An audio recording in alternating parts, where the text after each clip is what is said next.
The presenting sponsor of Pod Save America is Blue Apron. Choose from a variety of new recipes each week, or let Blue Apron's culinary team surprise you. Recipes are not repeated within a year. Blue Apron now offers meals that take 30 minutes or less to make, with the same flavor and farm-fresh ingredients you know and love. Get your first 3 meals free with free shipping by going to blueapron.com/crooked.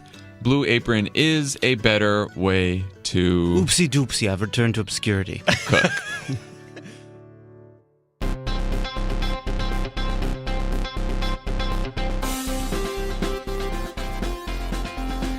Welcome to Pod Save America. I'm John Favreau. I'm John Lovett. I'm Tommy Vitor. On the pod today, we will talk to the former Deputy FEMA Administrator, Richard Serino. Then later, we'll talk to the President of Demos, Heather McGhee. Be sure to also check out from Friday. It was a great episode of Love It or Leave It. Very loose. We got into all of it. Very loose.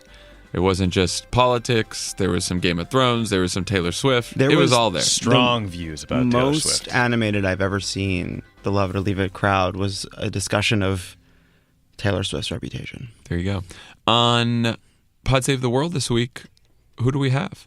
It was a conversation about Venezuela that I promised you guys last week that we are going to have this week. It's a reporter named Hannah Dreyer, who's now at ProPublica, but she was the AP correspondent down there for 3 years. She was actually the last American credentialed to work in the country and watched Venezuela's slow descent into dictatorship, in many ways a failed state. So it's a pretty riveting account of what it's like to live through that, to have, you know, friends and family and people you love around you sort of having to deal with this transition and, you know, the country going to a very difficult place. So check it out. Okay.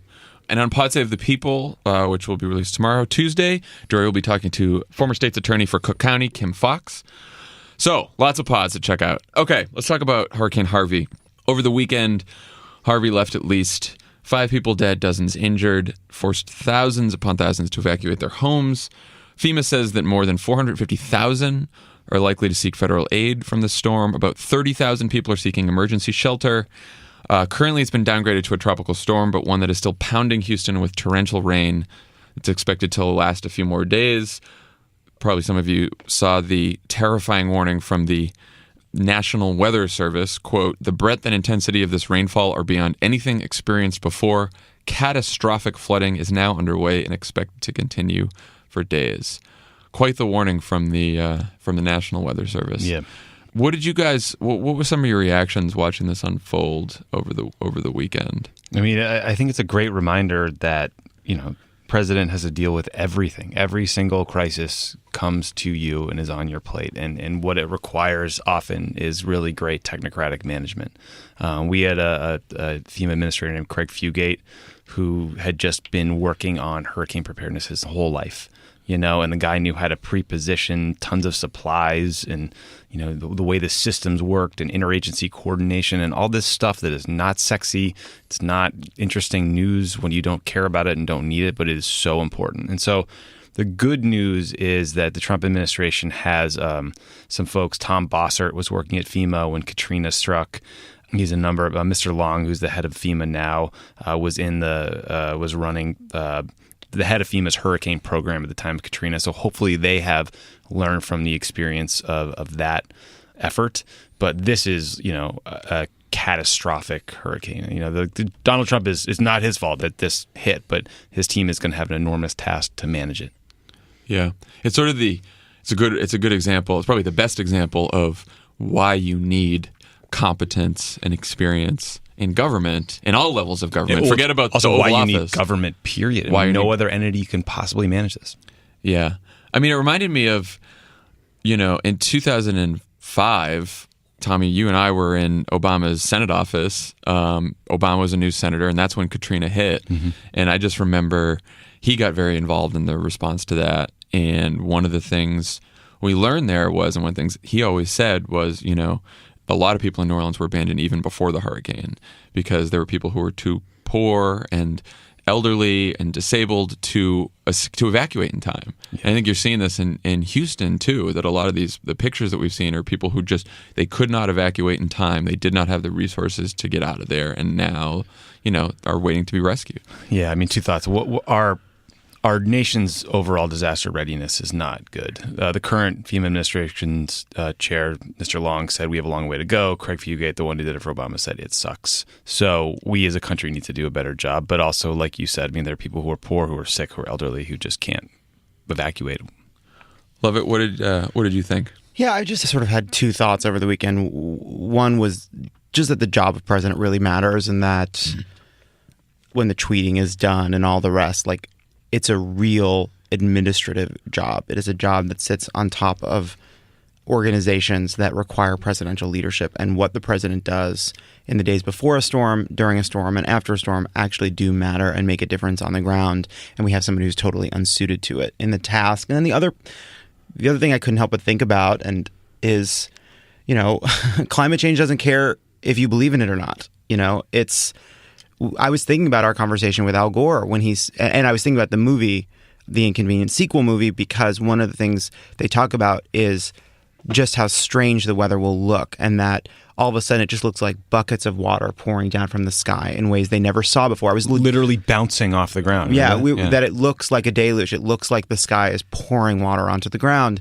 And so when you see the National Weather Service say, this is unprecedented, we don't know what to do with this. When you see Trump, who Dan, I think, made a good point about when he said that, he's president, but he's behaving like a weather pundit. When he's like, wow, look at all this rain. Strange tweets. But when he says, this is unprecedented, people are talking about how we've never seen anything like this. Well, we've politicized cause and effect.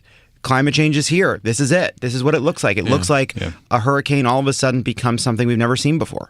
I'm going to be cheesy for 1 second, but it also is a reminder of how decent people in this country are. When you see like people literally driving to Houston with their boats to put them in the water to drive around neighborhoods to rescue people. When you see news people like flagging down rescue crews to save people's lives. I mean, again, I'm being corny and cheesy, but I saw the same thing. It's like extraordinary. The Coast Guard has rescued 1,450 people so far. Houston police have completed 2,000 rescue missions. National Guard's out there, rescue workers, neighbors, reporters saving people's lives. I mean, we need these reminders. Yeah, but also right now. Yes, but what I was also thinking about too is like that's acute decency. We're very good at acute decency, and climate change requires a different kind of decency, a different kind of imaginative decency of what it means to care. And it means thinking beyond the short term to the long term. Yeah. That when someone's stranded on a roof, when water is rising in a car, compassion kicks in and humanity kicks in and decency kicks in. And we have this fundamental challenge that we are not built to have a more expansive version of compassion. I want to do one more point on the climate change thing, because some people may say, conservatives will say, or some conservatives will say, climate is not weather and there's no proof and stuff. So I looked this up because you and I love it. We're talking about this over the weekend. Michael Mann in The Guardian wrote about this, said, climate change may not have caused Harvey, but it almost certainly exacerbated its effects. We know for a fact that the storm surge is half a foot higher than it would have been with sea levels lower. We also know that sea surface temperatures were warmer when Harvey struck, which meant 3 to 5% more moisture in the atmosphere when it hit, which meant that much more rain. So over and over again, there are all these ways where, yes, the storm probably would have hit without climate change, but climate change made worse all of the different effects, the wind speed, the surge, the amount of rain, We don't everything. have to be defensive on this. Climate change, yes. No one event. We don't have to be defensive, but we need to be explanatory No, of course. about No. I'm not saying you are. Yeah. I'm making a separate that. Absolutely true. There will be cold winters and cold summers, and there will be years without hurricanes and all the rest. But climate change makes storms more likely, and it makes it more likely that those storms are worse. Can I just make one other point, which is that, right now I think the focus is rightly on the rescue effort and taking care of people there, but policy matters and budgets matter. And the administration has recommended cutting FEMA programs by $667 million. They've also proposed a 16% cut to the overall budget and a 32% to the office, the NOAA budget and the Office of Oceanic and Atmospheric Research. So these are relevant programs that help us anticipate and manage and then solve these problems. That's why government matters. Also, the dams were built in, I think, the 30s or 40s, and we haven't had a significant investment in the infrastructure of this country in half a century, and we're coasting on the roads, bridges, rail lines, and airports of another generation, and it's it's not going to last. I was going to make a more immediate point, which is a couple weeks ago, Trump reversed the Obama-era federal flood protection standard, which would have required federally funded infrastructure to be built to withstand extreme flooding and higher sea levels. Why? Just, you know why? Because Obama put it into place, Right. and everything he does is to oppose Obama and reverse what he does. We should talk about the Trump response because, you know, first of all, it's nowhere near done. This is continuing to unfold. This is an emergency that's, you know, still playing out right now as we speak. But the New York Times over the weekend ran a piece saying Trump's Twitter feed and the photos and statements released by the White House indicated that Harvey and its aftermath had energized Mr. Trump and called it a calculated display of energetic presidential leadership, revealed a president genuinely riveted. Yeah, unless... Now, they've changed some of that story, in fairness. Unless people are going to use Sheriff Clark's book as a fucking flotation device, that's not true. Yeah, he was promoting Sheriff Clark's book. He was talking about how he was going to go to Missouri and Claire McCaskill was going to lose her race. He was talking about Mexico paying for the wall. It just shows how much that the way Trump is judged has completely been flipped on its head. Right? In a normal president, one tweet that was off topic would be used to say you were not focused. It would be in the this end. instance, the fact that like 30 to 40% of his tweets were on topic was like, oh, the guy's on it. You know, he's got like a red hat that says USA, not MAGA. He's at Camp David for some reason. It doesn't really matter, but I don't get why you'd be there instead of at the White House. But yeah, I mean, look, sitting in the sit room, getting briefed, I mean, that's sort of in some ways the best you can do. But his team is talking about taking him down to Houston or Texas on Tuesday, which makes no sense. Yeah, apparently he's now You shouldn't not do that. He's going outside some of the affected areas, but still, There's no reason to do that. It's just too soon. It's just amazing, and people pointed this out, that he has not used Twitter, which he's been using throughout the weekend, to share a single piece of actionable information on what you can do to help the hurricane, and he has not expressed any empathy whatsoever for the families who have been evacuated and have lost everything. It's just... I will say... And it's like he's a weather pundit. Everything's about record rainfall. We're setting new records and blah, blah, blah. But we have the best. He wants it on one hand to be the most intense storm ever. And then also on the other hand to show that he is the best prepared and best responder and president ever. I mean, you know, like help, everything's about the records. Donald Trump is like a living embodiment of why weather does well on the news. Like, he is just interested in how cool the storm is, forgetting when he's on Twitter that he's president. I will say, in fairness to him, the fact that he was wearing a USA hat is a sign that he's taking this seriously, because he didn't want to put in the time to have his hair done. So that's why he wears the hat. You realize that's why he wears the hat. And that's why he's pulled down so low, because whatever's going on beneath the hat, it has to be completely covered. The whole I think he thing. just wanted a red hat that said USA on it. No. It's not. He knew he had to do the one photo. Well, look, I think he likes how he looks in these hats, but he puts on the hat and he puts it down so low because he has to conceal whatever the truth is. So just the hat's a lie. One thought on him. People call him a master marketer, but this is going to show that the marketing techniques that work around real estate do not work in the government. Just like a big splashy event talking about how great everything is and how everything's going to be done perfectly does not comport with the reality of a multi-year cleanup process and the expectations management and the honesty and the transparency that is necessary to make people understand and sympathize with what you're doing. That's exactly right. They are in big trouble for the way they've talked about this. One of his close advisors told Politico, quote, he enjoys playing the role. He knows what a president is supposed to look like during something like this. And what does this that is the even mean? pundit aspect Seated? about him. This is the weather pundit. But like you said, Tommy, this is a multi-week, multi-year effort that is not going to go away. That's also not true, because tweeting good luck is not what a president is supposed to look like either. Anyway, fine. His advisor is an idiot. We agree on that. Good.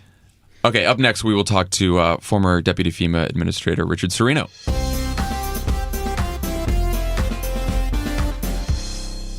Pod Save America is brought to you by Harry's. Harry's is the favorite razor company of me and Tommy Vitor, and that's Period. it. Harry's is so confident you're going to love their blades, they'll give you their trial shave set for free when you sign up at harrys.com/crooked. You just pay for shipping. Harry's is all about a great shave at a fair price, which is why over 3 million guys have switched to Harry's. 3 million guys. Should That's we a talk lot of guys. Should we talk about Jeff and Andy, Tommy? That's how much Hillary won the popular vote, is 3 million. They're two ordinary guys, Jeff and Andy, who were fed up with buying overpriced razors. Jeff and Andy Gorka? So they started Harry's to fix shaving. They bought their own factory with over 100 years of blade making experience to ensure the highest quality. All products are backed by a 100% quality guarantee. Harry's offers their blades at half the price of the leading 5-blade razor companies. I'd call it a European factory. Selling directly to you over the internet. Claim your free trial offer from Harry's today. $13 value for free when you sign up. Just cover shipping. Your free trial set includes, get ready for it, a weighted ergonomic razor handle, 5 precision engineered blades with a lubricating strip and trimmer blade, rich lathering shave gel, a travel blade cover. Boom. To get your free trial set, go to harrys.com/crooked right now. That's harrys.com/crooked. You know that travel blade cover is not a small item. You know when your blade gets all dulled and disgusting and covered in toothpaste? I should get a blade cover. Harry's. Pod Save America is brought to you by Texture. With recent conversation in popular culture surrounding fake news, I can't believe alternative facts in the news I can't media, believe it. They can't get somebody up there, the chain of command, to just update this a little bit. All right, let's keep going. Let's just update it ourselves. No, it's done. Texture. Texture features some of the most trustworthy, credible publications in the world. Does anyone want to name some? Time Magazine. Vanity Fair. New Yorker. Atlantic. Breitbart. Why did Joe Biden pop up in the Atlantic yesterday after all this time being quiet? Like, Beautiful essay. beautiful essay in the Atlantic out of nowhere. But hey, you can get it on Texture. Joe Biden, if you're listening, come on the pod. Crooked Media, man. Texture gives you access not just to your favorite magazines, but also the latest in investigative journalism, U.S. politics, domestic, and international news. I was just picturing Joe Biden with the earphones in, the little Apple earphones in his Corvette and his aviators, just driving around listening to our pod. Well, Do you think that's I happening? hope it's over the Bluetooth and not using earpods, because that's wrong. He was getting out. He was getting out of the car. You know why and that's putting wrong? it Because he's got a sick subwoofer and he would never mess around with that thing. Joe Biden's a tuner. The Texture app has gone beyond delivering just the magazine itself. They've made it easy to find and enjoy the articles you want to read with daily recommendations, exclusive interactive features, videos, and more. They're searchable. You can mark what you like, check out back issues, view bonus video content, and they even curate articles and magazines just for you. Like that feature. Texture is normally $9.99 a month. You get over 200 magazines, but if you sign up right now at texture.com/crooked, you're getting yourself a 14-day free trial. That's 2 weeks. It's Tommy. It is, Tommy. Why subscribe to just Nailed a couple it. of magazines when you can have all of your favorites on your smartphone or tablet all the time for way less? Right now, Texture's offering our listeners a 14-day free trial when you go to texture.com/crooked. That's 14 days to try Texture for free when you go to texture.com/crooked. On the pod today, we have the former Deputy FEMA Administrator from the Obama administration, Richard Serino. Richard, welcome to the pod. Great to be here. Mr. Serino, thanks so much for doing this. A question for you about Harvey. You know, can you talk about what the situation looks like on the ground and how this compares to past storms or disasters, and whether you think, you know, we're prepared for this, or if it's even possible to be prepared for an incident of this magnitude? Well, just from the images that we've all seen on TV, shows that it's still very much in a life rescue, saving lives at this point. It's very important to realize that, you know, this is going to go on for a long time. This is the storm itself was, you know, we haven't had a Category 4 or any hurricane, a major hurricane, hit the United States in 12 years. And a Category 4 came with very little notice. It originally was going to be a small tropical storm, and then getting the flooding, the amounts that we're hearing, already 34 inches in some places, going up to 50 inches over the next few days. That Wow. It's stuck in one place and it's continuing to rain. So there's the damage that happened in severe damage from Category 4 in Corpus Christi and Rockport, but now also we're seeing in a large urban area, seeing the heavy rain and the flooding that's happening there. And I think one thing that's important over the last period of time is that we've seen a lot of headway made in how people are able to work together. And the fact that the state is working, and the requests are being met from FEMA, and then they're communicating with the local officials as well. And the State Emergency Management Director in Texas, Nim Kidd, is, you know, one of the people that's been around for a while. He's been through a lot of the floods last year, obviously not as serious as this, but he has, you know, the experience and also a lot of the relationships built already. You were involved in a lot of natural disasters at your time at FEMA. You were by President Obama's side during Hurricane Sandy.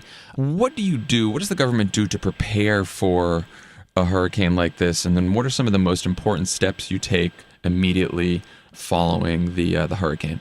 I think initially, and to prepare for, one of the things is to move resources as close to the affected area but safe, so they're able to go in as soon as it's safe for the responders to go in.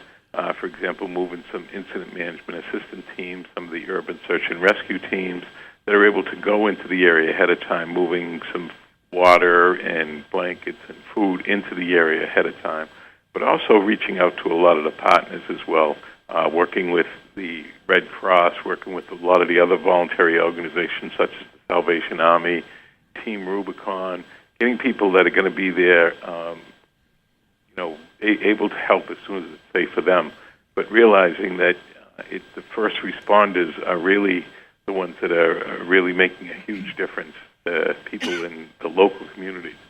And one thing that we've seen on TV and getting reports from people who are on the ground is neighbors helping neighbors. And I don't think we can underestimate how important that is for neighbors to help neighbors as they bring their community together. They're the ones who know whoever's living in the house, whether they're elderly or alone. They're the ones who are going to be able to help them get out. I think that that's important, that we have to, in this part of the rescue, that really reach out to a lot of different folks in order to see how they can help out as well. So the president in a moment like this has both an administrative role but also a public-facing role. We've seen the president over the past couple of days tweet about the storm, but also tweet about other things, sort of talk about his political opponents, talk about a supporter's book, which are obviously very strange and unusual in a moment like this. But put aside how off that is to say publicly, does that have any impact? Does that have any effect on what people are doing? Are there any negative repercussions when the president does these kinds of things? Well, I think the professionals that are at FEMA, at the city and the state level, at the tribal, those are mostly career professionals that have a lot of experience. The FEMA administrator has experience dealing with major incidents, both when he was at FEMA and Alabama previously. So I think the people who are career and the head of the administrator for FEMA now are folks with experience who are going to do the job and continue to work and continue to save lives and continue to reach out and to get people sheltered and get them taken care of. I think leadership is actually a key issue that we have to look at, in all disasters, and how leadership and how important that is. And looking at what leaders can do, and I think we've seen great leadership from, as I mentioned, Brock, from NIMKID, the state director, from the governor of Texas. We've seen people who can reach out, and now's the time for rescue. And then as we start to move forward, how we can start to look at the coordination, the communication that's necessary, and the collaboration, how people are able to work together. And I think one part that's important is also to look at how compassionate it is and how important compassion is at a time like this, as the professionals are doing their jobs to rescue people, as the neighbors help neighbors, but after they get tired and move on, have the professionals help, but looking for what other people can do and how they can help, and people able to reach out and hopefully can make donations, whether it's to their favorite volunteer agency, somebody that they've worked with and know, or the Red Cross, Salvation Army, Team Rubicon. There's a whole bunch of those. But now's the time for compassion. Now's the time for people to reach out and to help. And I think leadership is absolutely key during a time of crisis. That was actually the last question we wanted to ask you. Was, I think, you see these extraordinary acts of courage and compassion on TV, people rescuing their neighbors, first responders. People listening probably want to know what they can do today. Do you have recommended charities they could go to right this second and give $10 or whatever they can afford to give? Yes, I would say that the three I mentioned are great: the Red Cross, the Salvation Army, Team Rubicon, which is a veteran group that helps people, veterans and people who aren't veterans but led by veterans going in, that will help rebuild the communities. And I think that also it's time for businesses that can step up and help out as well, both through contributions, as Airbnb has done. They've opened up, a site where people can open their homes for free to help the other, whether it's the survivors or some of the people that are coming in to help as well.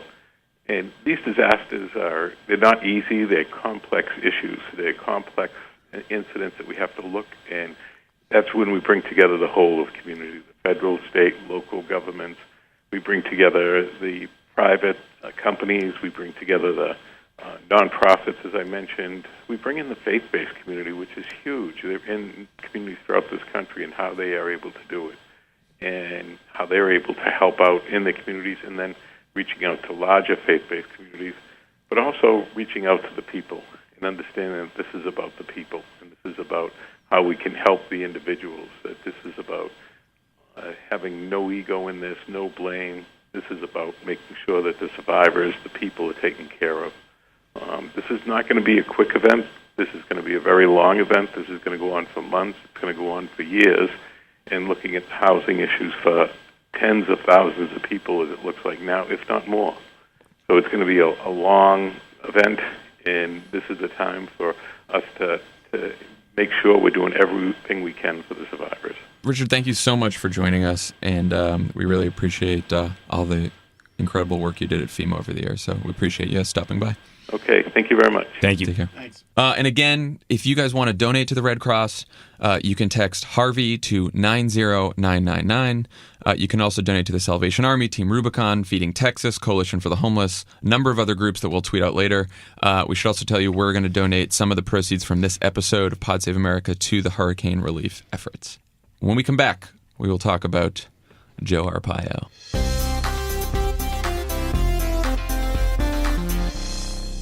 Pod Save America is brought to you by Squarespace. Squarespace! Used by a wide range of creatives, people, and businesses, musicians, designers, artists, restaurants, podcasters. I always bump on the people. Me too. 'Cause it's just so expansive. Well, people is everyone. So creatives and businesses. I bet there's some pets that have used Squarespace to make their websites. Leo makes his websites on Squarespace. Leo should have a website. Make your next move. Make your next website. Even if with you're a pet. Squarespace. With Squarespace. This is Lovett's favorite. Moves and web moves. Create your beautiful website with Squarespace's all-in-one platform. There's nothing to install, patch, or upgrade ever.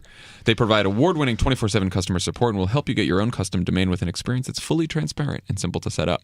Make your next move, lock down your domain, Lock it down. and create that website to launch that big, Like I bold say, idea. Locking down your domain is no small thing. It took No. us a while to get to crooked.com. Crooked.com. Crooked.com. guys. Very Wait, you guys, excited tell you about guys, it. but don't go there yet because there's not much there. But we'll send you there for specific things Soon there will be a new website. soon. Crooked.com. Are you listening, Red Antler? Make your next move, lock down your domain, and create a website to launch that big, bold idea. Use offer code CROOKED for 10% off your first purchase of a website or a domain. That's CROOKED for 10% off your first purchase of a website or domain with Squarespace. Make your next move. Squarespace. Let's also talk about the Cash App. Cash App. Cash App.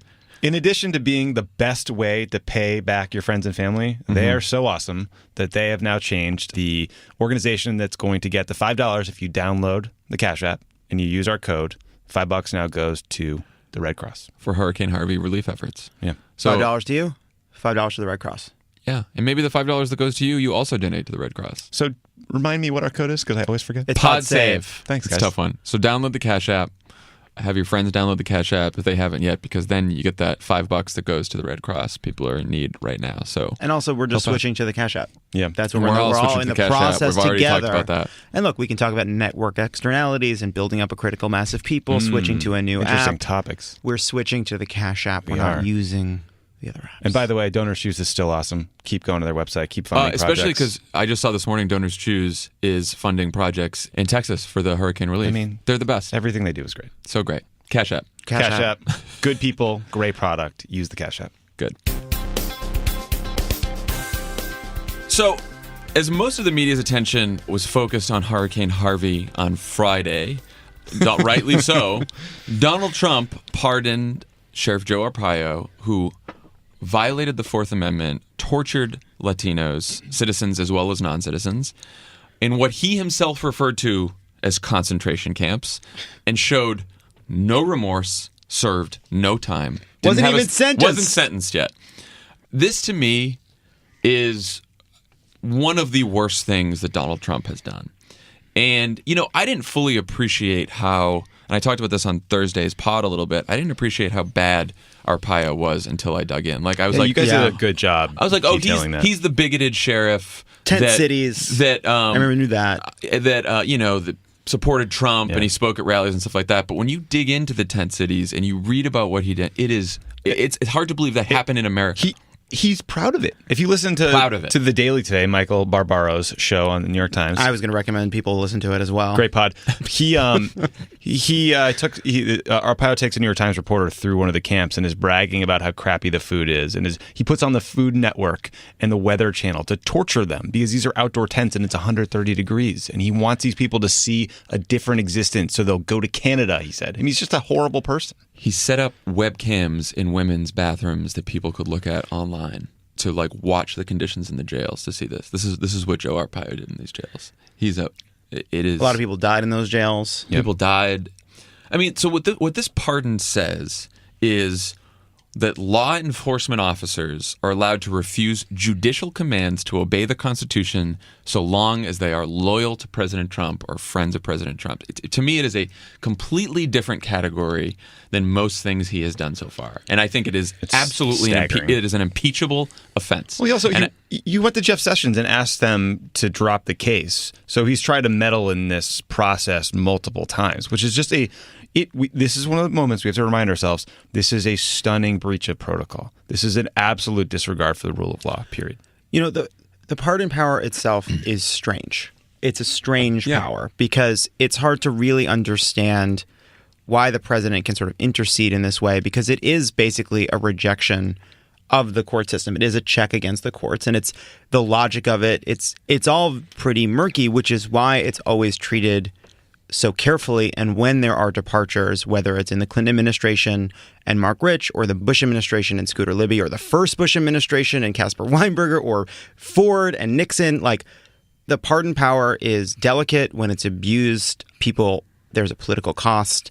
But this itself is such a radical departure because there was no process. There was no DOJ process. He hasn't even been sentenced. There was no urgency behind this. And also, it's for contempt for violating the Constitution, which is just not something the pardon power had been used for before. But it's also what Tommy just mentioned, which is he asked Jeff Sessions whether it would be possible for the government to drop the criminal case, was advised it would be inappropriate, and then after talking with Sessions, Trump decided to let the case go to trial because he knew he would grant him the pardon anyway. Yeah. This is completely different. This is another case. I mean, so a couple legal analysts were saying Arpaio's pardon demonstrates a pattern where Trump tries to end investigations of his friends, thus demonstrating corrupt intent. It can be used as evidence in Mueller's investigation of whether he obstructed justice with the firing of Jim Comey.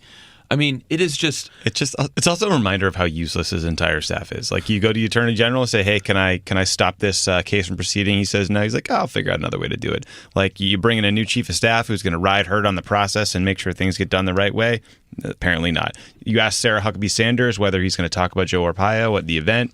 She says, "No, absolutely not." He goes right ahead and talks about it. These people are useless around him. I'm done talking about them. Yeah, I sort of took three. What are the three lessons from the pardoning of Arpaio? One, it is a lesson to racist law enforcement that as long as you're loyal to Trump, he'll support you and he'll have your backs, and it's just a powerful message to them. Two, it is a message to his collaborators and to anyone under investigation by Mueller. And then three, it is just a message about personal loyalty to Trump. One of the things that was interesting about the Daily conversation with Arpaio is this sort of is a kind of a perfect representation of how Trump is, because it has no respect for the rule of law. It very clearly kind of redounds to his benefits personally, but also it affords him the chance to feel like such a good guy, because it's very clear that he likes Arpaio. Arpaio got behind him. They're buddies. The one thing that came away from this conversation, which is really worth listening to, is that Arpaio's kind of charming. He's sort of funny and befuddled, and even this reporter who had been investigating Arpaio for years and knows about the horrors that Arpaio inflicted on a lot of innocent people, the racist policies and the deaths and all the rest, she said it was hard to keep it in the front of her mind. And Arpaio comes across as this sad sack, lonely old man whose wife is sick and who Trump called because Arpaio said that it meant so much to him that he had this role in the administration. So it gives Trump the chance to feel like a good person while also protecting himself and putting forward his racist policies. I would add that there's one more very important lesson. It sends a message to people of color in this country. It sends a message to people who've been discriminated against in this country that says the President of the United States doesn't care, he doesn't think you matter, and he doesn't see you. Yeah. And to me, pardoning someone who has tortured people because of their ethnicity, because of who they are and where they come from, pardoning that person, not even letting that person serve time at all for their crime that they were convicted of. I mean, there is a process for pardons. Like you said, it's extraordinary power. There's a process you go through with the Department of Justice. You show remorse. You've served some time. Maybe they cut 5 or 10 years off your sentence. This is the usual process with a pardon. This is completely different. This was a foregone conclusion before the man was sentenced because he was a political supporter of Donald Trump. Yeah. And because Trump is a racist, so doesn't see it as a problem, so just felt bad for a sad old man. So some Republicans did come out against this and criticize him. John McCain had a pretty solid statement. Jeff Flake had a okay statement that was not as solid as John McCain's. We should talk about Jeff Flake's statement because I find Jeff Flake's decision-making process around how to address Trump fucking fascinating because It's the Dean Heller strategy. it's both ineffective and also not enough. Like, and it hurts him politically without actually doing enough to please people like us. It's like I don't get it at all. Dean Heller. This is why Jeff Flake and Dean Heller aren't going to be senators in 2019. And we won't be that sad about it, will we?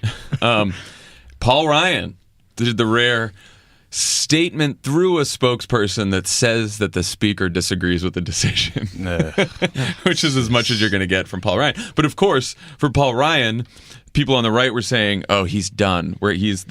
Bannon's going to go after him. Breitbart's going to go after him. I can't believe he came out against this." So you do have some Republicans speaking out against this. On a separate issue, Rex Tillerson was also on Chris Wallace this weekend and basically said that Trump speaks for himself and does not necessarily speak for American values, which was extraordinary. It was extraordinary.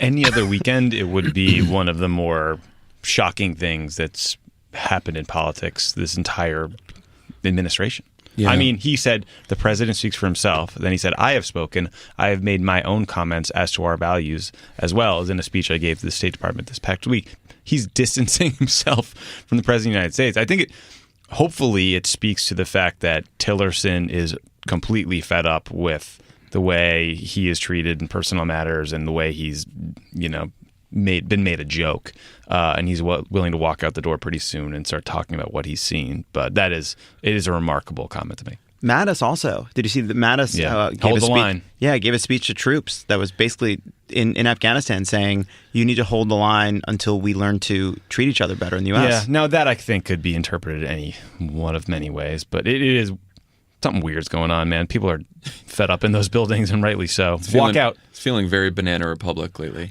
Yeah. Don't walk out. We need the 25th Amendment. Just chill out, buddies. Well, we're not expecting a lot of courage from Republicans or pretty much any courage from Republicans anymore. But where all this matters, where these Republicans speaking out matters, is in this pardon thing. It all kind of intersects with Mueller's investigations here because Mueller is issuing subpoenas through a grand jury. If the witnesses that he subpoenas do not show up, they will be held in contempt. Trump has just issued a pardon for someone who was held in contempt. Oh my God, that's so weird. I didn't even really make that connection. So what?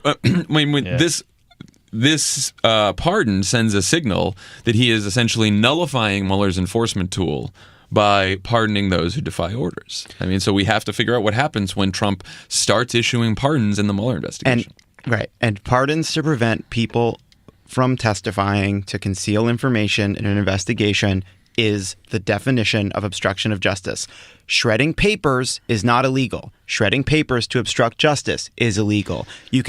Doing things that are technically allowed become illegal when you're doing them for the purpose of blocking an investigation. The 12-step process we go through every time we realize something about Donald Trump is just as horrible as he's been telling us it is. It's so frustrating. He's been chanting "lock her up" about Hillary Clinton for like a year and a half. And like, well, weird. He doesn't have any respect for the rule of law. Like, what a shock, Paul Ryan. You bozos. I mean, it's just like watching this happen in slow motion every time is so infuriating because, of course, he's going to pardon his moron son or whoever was colluding with these Russian officials or lying to Congress or lying to whomever. Yeah. You don't have to look too far for the corrupt intent. It is in your face. It is everywhere. He says it in interviews. He says it in interviews. My intent is corrupt. Guys, but My intent is corrupt. MAGA. I'm hearing that Jared and Ivanka have a lot of respect for the rule of law, though. Jared and Ivanka feel very sad about their move to D.C. They're deeply saddened. Vanity Fair tells us. Yes. I didn't even get to that yet. I read it. They feel like they've been sacrificed in D.C. Good. Because this has been such a depressing episode, can we just talk about our boy, Seb Gorka, for one minute? Oh, I forgot about Seb Gorka. Yeah. Gorka Seb out. Gorka out. Back to Breitbart. I love all these clowns leaving the most powerful job they will ever have, a job they had no business having, were never qualified to have, and acting like going back to their racist zine is what they've wanted their entire lives. They refer to it like it's they're like, we go back to the tanks. We go back to the. We're gonna go get our arms, and we're gonna take arms, and we're now more powerful than you could imagine. Yeah. It's like, you guys work for a shitty blog. Calm down. You're playing Call of Duty at work, you loser. Does I think we have Seb Gorka here in the studio. Is that correct? Oopsie doopsie, I was fired while on vacation and wrote a fake resignation letter. He was on vacation for 2 weeks. Did you hear that? He's been working there for 8 months. No one takes a 2-week vacation in 4 years. No one takes a 2-week vacation at the White House. It's except for Jared and Ivanka. It's never been done. Some White House staffers were saying that 2 weeks. some White House staffers were saying that Seb Gorka's resignation letter was, quote, incredibly woke. Don't think you're using it right. Yeah, you guys I don't think you're using Yeah, the we're word gonna- in the proper context. You guys might want to check out this thing. Yeah, dictionary.com. You cannot be woke if you're wearing a Hungarian fascist uniform. It's actually not possible to be woke in that. The Venn diagram of being woke and wearing fascist regalia from the 1940s. There's no overlap. I like this, Seb Gorka. It matters not at all that he was there. It matters not at all that he was gone, except for the fact that someone like that should never have been in the White House. Exactly. But again, that is the problem, right? The fact that he's gone doesn't matter because the problem was that someone like him could be there in the first place because the problem is Trump. There was a reporter who I'm not going to name by name because I'm not trying to be critical of any person, but was defending Seb Gorka on the way out, saying, well, it's overblown. His influence is overblown. He was overblown that he was not in a Nazi party. I mean, the fact that this was a question is kind of a big deal. His Nazi associations were overblown. The fact that he had a fake PhD, the fact that he worked in the White House without a clearance and said he did national security but really just did cable hits all day. He wore the uniform to the inauguration. He wasn't subtle about it. He was a walking joke. He embodies the clowns that are staffing this administration. It's a fucking sideshow.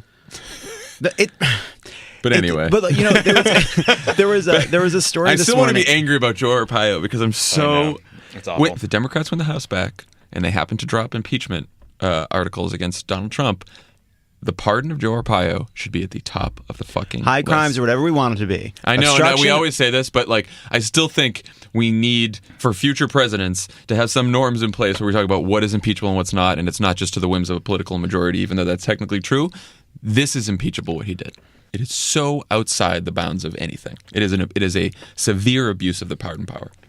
Yeah. I'm angry about it. I know. Anyway, anything else on Seb Gorka? All I was going to say, well, speaking of the White House comings and goings, as always, Jonathan Swan with a leak from within the administration or from someone recently in the administration. You don't know if is it Bannon trying to attack the globalists or is the globalist saying, look how good we are at being globalist? You'll never know.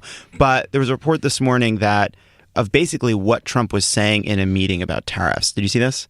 And he basically it's basically a transcript of an Oval Office meeting, and it's Trump saying to Kelly, "You haven't been here for some of these meetings. I just want you to hear what I say to these people. Give me the tariffs. Give me some tariffs. I want tariffs, but they never give me tariffs."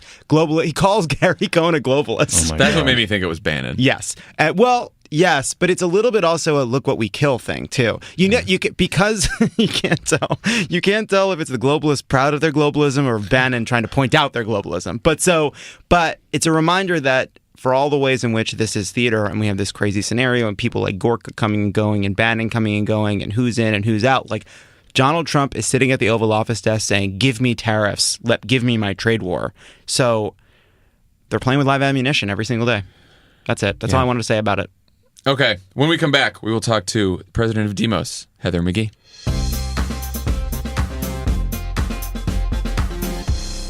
Pod Save America is brought to you by Postmates. Postmates. Ooh, Postmates. Download Postmates if you haven't already, or get your friends to do it. You get $100 free delivery. You put in the code CROOKED. What do you have to lose? That's a ton of free delivery. What do you have to lose? We love Postmates. We're using Postmates now. We're not using the other ones. I use Postmates to deliver some cords to my house from Best Buy this weekend so I could move. Look at you. It was great. I was suddenly without an HDMI cable that I needed, and I was like, what am I going to do? Emily said, I bet Postmates could get it right from Best Buy. Boom, 15 minutes later, the cords in my house, everything was connected. It was amazing. When I got the engagement ring shipped to my house, Was it Hannah said, Postmates? what's in that box, and went to open it because she always opens my packages. I said, don't touch that. Those are my podcast cords. You just made up some cords. Don't touch them. Those are my podcast cords. And that was so boring that she just like ran away from the box. That's Tommy's got a folder on his computer labeled podcast cords. Hannah, you broke my podcast cords. I got that joke. Did you? I think I caught it later. Glad we could Anyway. pivot from marriage to that. Postmates. Postmates. Is that what this was? Better way to cord. What's the code for Postmates? It's crooked. Postmates. Go. On Pod Save America today, we are very likely to be joined by the president of Demos, Heather McGhee. Heather, welcome to the pod. Thanks so much for having me. So it's been a few weeks after Charlottesville. It's a few days after the Arpaio pardon. A lot of your work at Demos involves having frank conversations about racial inequality, systemic racism. What do those conversations sound like right now? You know, I think the country in many ways is waking up to the way that white supremacy not only has been historically an organizing principle in our economy and in our politics, but is still alive. And how, frankly, white supremacy is about more than just statues. It's also about statutes. And Demos has been working as a public policy organization whose mission is to create an America where we all have an equal say in our democracy and an equal chance in our economy. And the most vivid contemporary form of white supremacy today that we are seeing is in the right-wing attack on the right to vote and voter suppression. The very idea, which is in many ways a neo-Confederate idea, that members of the state should limit the franchise with, quote, almost surgical precision, as the federal court described in the North Carolina voting case, to limit the franchise in racially discriminatory ways. That's how we're seeing white supremacy act today, and it's how we're seeing mainstream Republicans wink and nod to that ideology that some groups of people are better than others, and some groups of citizens should have a voice and some shouldn't. Heather, during the campaign, I heard you did a great interview with Ezra Klein. You did a couple of them, and if folks enjoyed this conversation, they should check those out as well. But you talked about how you thought there was some value in the sort of dog whistle politics of race that have been played by Democrats and Republicans, more so Republicans, for a long time, becoming more overt and more honest, because this is going to be an ugly debate, and it should happen in the open for us to actually heal and have honest conversations and move on.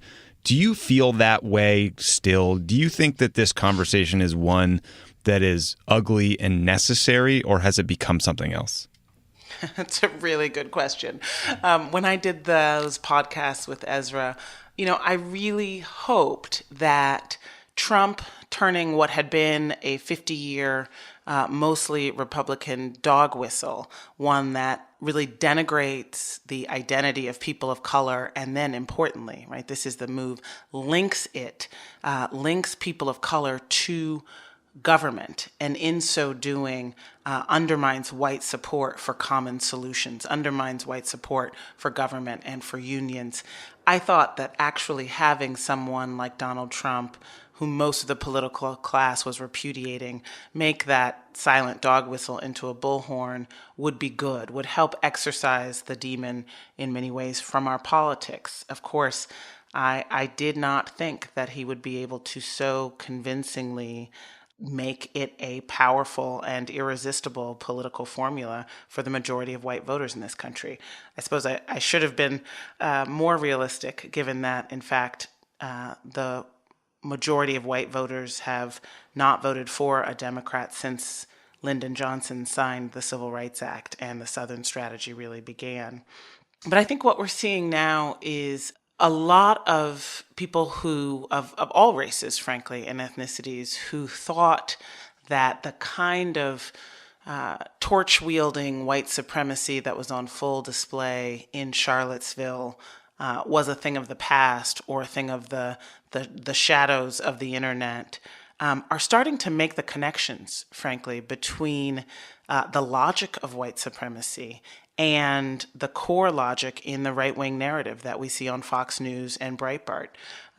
You can't dine on a diet of stereotypes of criminal aliens who are killing, white children for breakfast, and then, Muslim terrorists who are operating Sharia law camps in the desert for lunch, and then, black thugs in the inner city for dinner, as most Fox News viewers do, and not start to have a logic of white supremacy creep into your thoughts and creep into the mainstream of our politics. Yeah. I mean, look, I think all of us were unrealistic about the chances Donald Trump had of getting elected. I think you were quite realistic and honest about the ugliness of racial politics in the U.S. So one other thing you talked about is that your think tank has done this research showing that racism actually harms white people as well as people of color.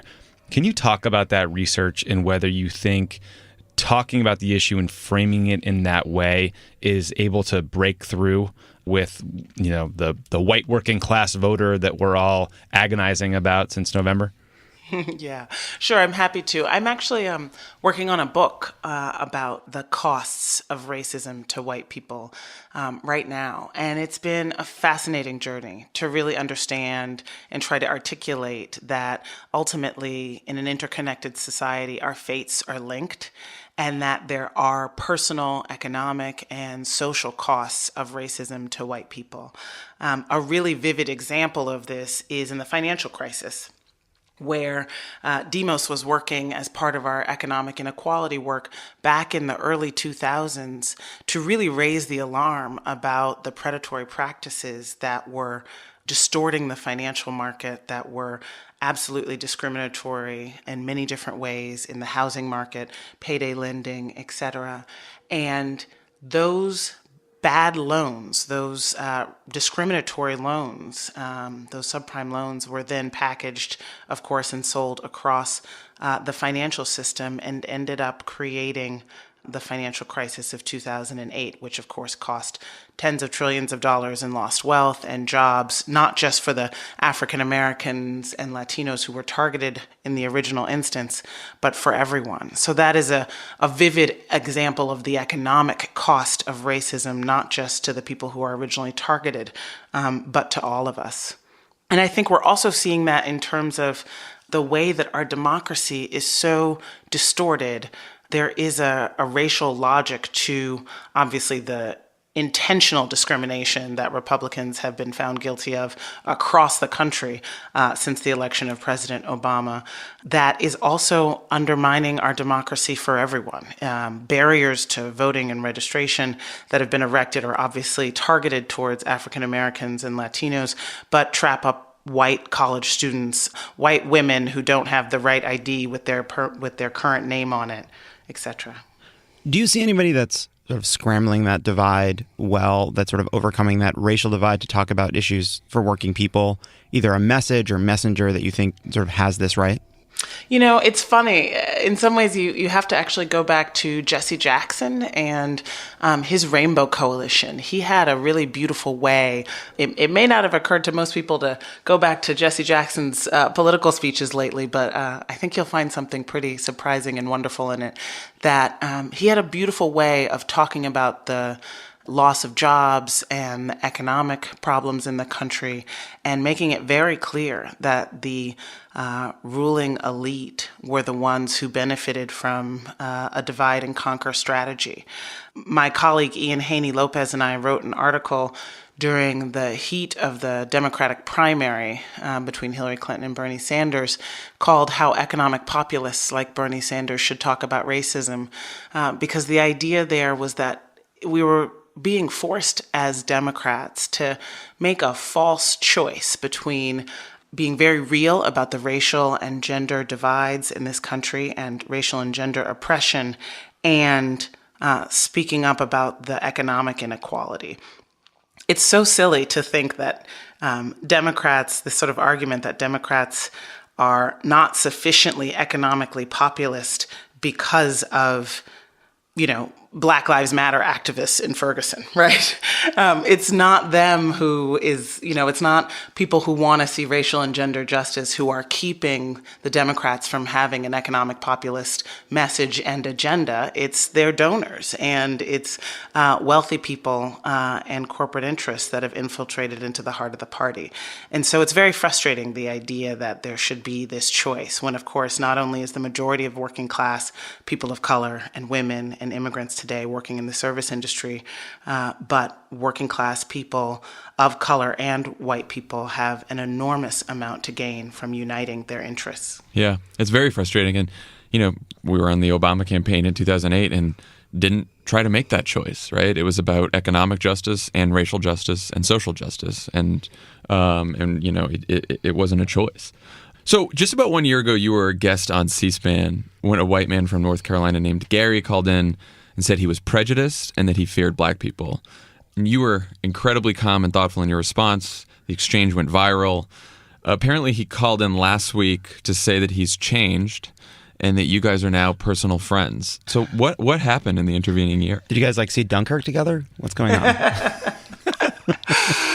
We did. We actually went to a casino together. We have we've gotten a beer together. We've had the beer summit of the the prejudiced caller and the black advocate, or whatever I am.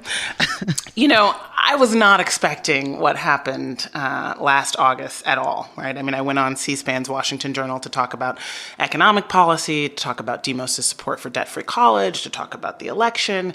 And, here's this guy who spends most of his time watching TV in the foothills of the Appalachian Mountains in North Carolina. And he was moved for some reason to call into the show and admit his prejudice and ask for my help. And, I think that this was in the dog days of a really racially charged summer when you had Donald Trump, coming down those gold-plated stairs at Trump Tower and calling Mexicans rapists and criminals, and then going on to say that he didn't have a racist bone in his body. So for someone who seemed like, an everyday guy, to admit on national television that he was prejudiced, to me felt like a call that I couldn't ignore. And I was moved, and I gave him some ideas off the top of my head. Get to know black families who are not the stereotypes that he was describing. Most importantly, change what he consumes in terms of TV news that so overrepresents black crime and underrepresents white crime.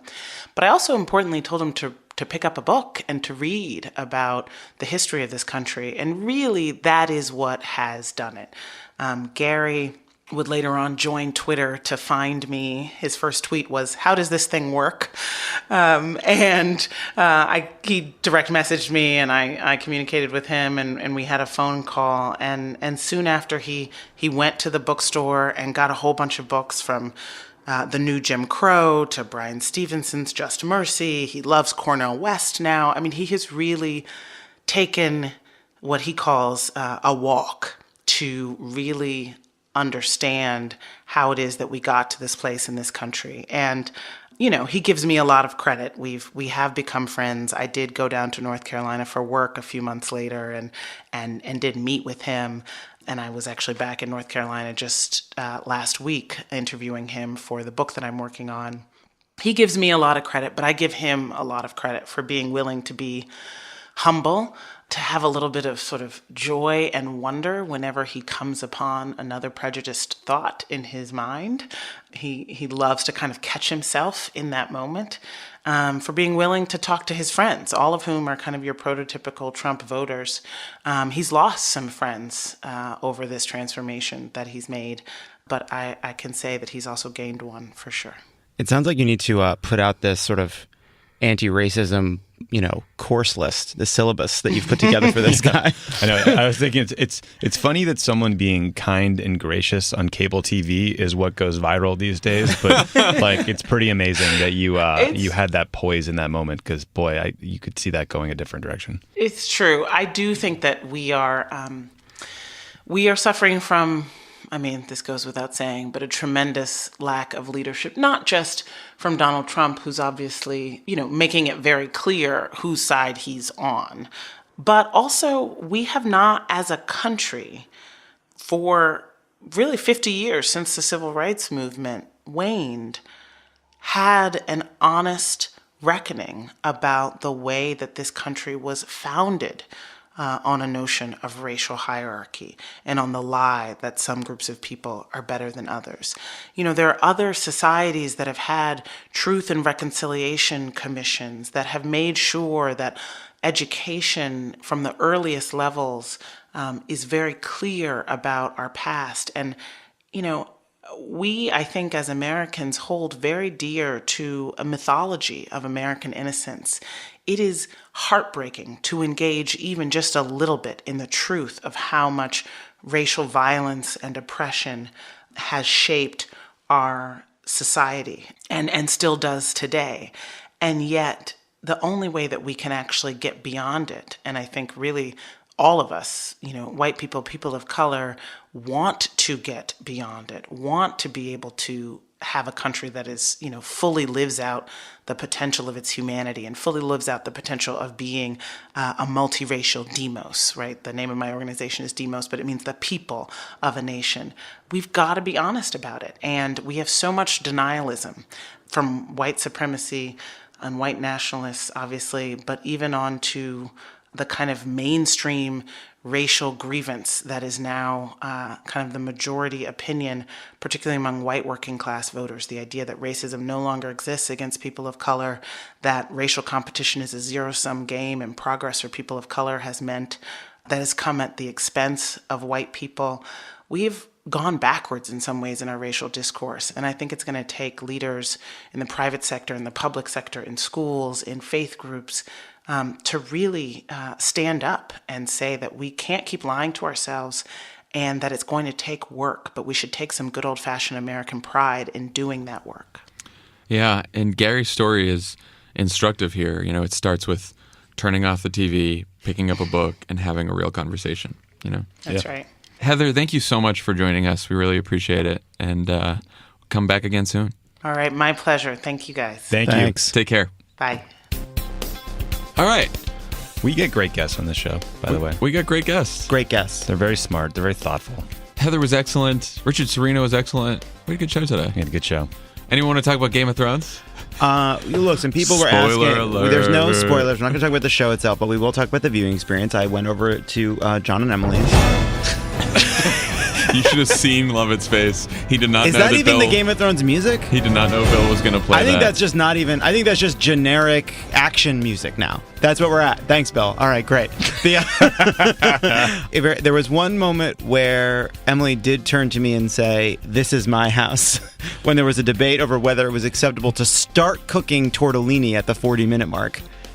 But I realized Emily in the way quietly that went about her business cooking tortellini can't while quietly watching the cook video. tortellini. But in her tone back to me, I did realize that I was wrong. Aren't you glad you weren't there, Tom?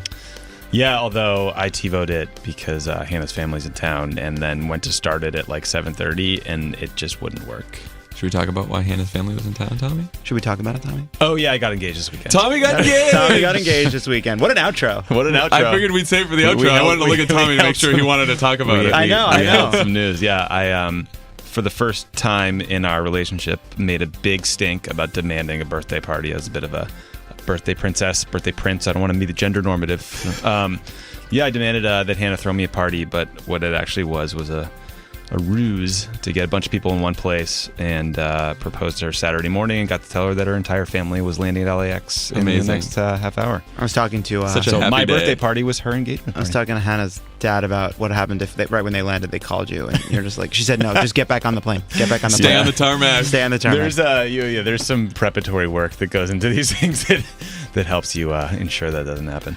Well, congrats, Tommy. And, Thanks, guys. And we know how you'll be suited up at the wedding. Oh, that's One right. more. Don't one sponsor more, content in my Wait, life. One wait, more wait, wait, year. wait. One more year of Indochina. Don't even say their names because that's not guaranteed yet. Indochina, you want to see some bros in suits? You guys know where to reach us.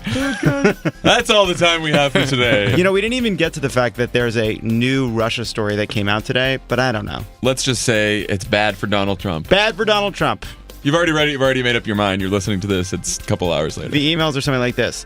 You should collude with Putin to become president. This way we'll all make lots of money. I'm your shady Russian businessman friend. Collude with Putin. Win election. Look, It was Joe America. You'll get money. You'll win the election. Collude. Go all the way with it. No one will ever know. ABC. End of email. Always be colluding.